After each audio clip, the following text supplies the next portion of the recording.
أعوذ بالله من الشيطان الرجيم. سورة قريش مكية. بسم الله الرحمن الرحيم.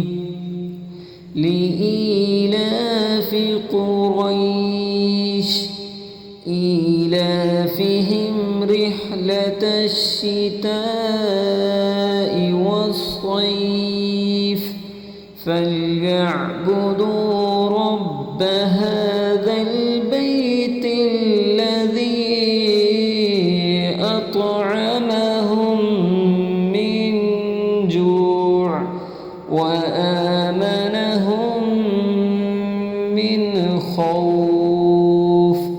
صدق الله العظيم.